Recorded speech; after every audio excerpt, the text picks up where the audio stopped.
प्रधानमंत्री नरेंद्र मोदी 4 दिन के अमेरिकी दौरे पर है, जिसकी वजह से पूरा अमेरिका मोदीमय होता हुआ दिखाई दे रहा है। लेकिन इसी बीच एक खबर आई कि प्रधानमंत्री मोदी के विरोध में एक अमेरिकी कांग्रेस की महिला सांसद आ खड़ी हुई है। उन्होंने प्रधानमंत्री मोदी पर अल्पसंख्यकों का दमन करने और उनके साथ दोयम दर्जे का व्यवहार करने का आरोप लगाया। जिस अमेरिकी सांसद ने प्रधानमंत्री पर आरोप लगाया है, उनका नाम इल्हान अब्दुल्लाही उमर है। अमेरिकी सांसद प्रधानमंत्री के अमेरिकी दौरे से नाखुश है। उन्होंने इसके लिए ट्वीट भी किया है। ट्वीट करते उन्होंने लिखा, प्रधानमंत्री नरेंद्र मोदी की सरकार ने धार्मिक अल्पसंख्यकों का दमन किया है, हिंसक हिंदू राष्ट्रवादी समूह को गले लगाया है। उनकी सरकार ने पत्रकारों और मानवाधिकारों की पैरवी करने वाले कार्यकर्ताओं को निशाना बनाया है।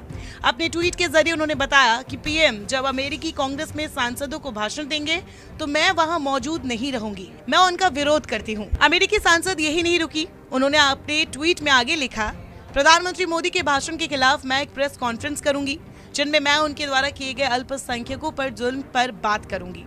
आपको बता दें कि इल्हान उमर साल 2019 से मिनेसोटा के 5वें कांग्रेसनल डिस्ट्रिक्ट के लिए अमेरिकी प्रतिनिधि के रूप में काम कर रही हैं। उमर मूल रूप से सोमालिया की रहने वाली है, लेकिन सोमालिया में लगातार गृह युद्ध के चलते उनके परिवार वालों ने देश छोड़ दिया था। तब वे 8 साल की थी। इसके बाद वे केन्या के शरणार्थी शिविर में रही और इसके बाद उनका परिवार 1990 में अमेरिका चला आया। उन्होंने अमेरिका में राजनीति में करियर बनाने का फैसला किया।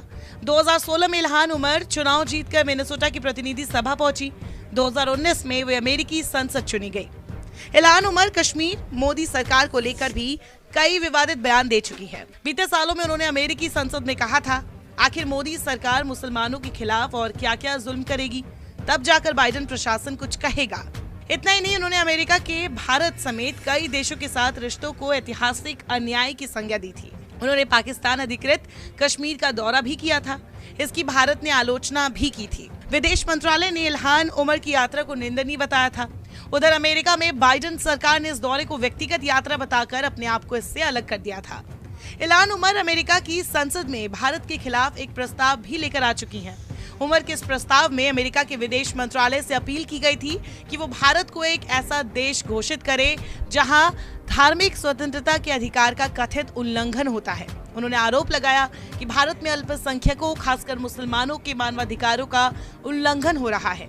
पूर्व अमेरिकी राष्ट्रपति डोनाल्ड ट्रंप इल्हान उमर के कई मौकों पर सार्वजनिक तौर पर आलोचना कर चुके हैं। ट्रंप ने दावा किया था कि इल्हान उमर अमेरिका और यहाँ के प्रशासन और लोगों से नफरत करती है। उन्होंने एक बार कहा था, वे ऐसी जगह से आई हैं जहां सरकार है ही नहीं और यहां आकर हमें ज्ञान दे रही हैं कि हमें अपना देश कैसे चलाना चाहिए। अमेरिका की मुस्लिम सांसद इल्हान उमर के बयान से पहले भी हंगामा खड़ा हो चुका है। इल्हान उमर ने 2019 में दावा किया था कि अमेरिकी राजनीति में इजराइल के जो समर्थक है, उनका कोई सिद्धांत नहीं है, बल्कि वे पैसों की वजह से समर्थन करते हैं। इसके बाद 2021 में उन्होंने अमेरिका और इजराइल की तुलना तालिबान और हमास से कर दी थी। 2019 में इल्हान को इजराइल को फंडिंग का आरोप लगाने के लिए भी माफी मांगनी पड़ी थी। अब एक बार फिर प्रधानमंत्री मोदी के संबोधन का बहिष्कार करके उमर चर्चाओं में है।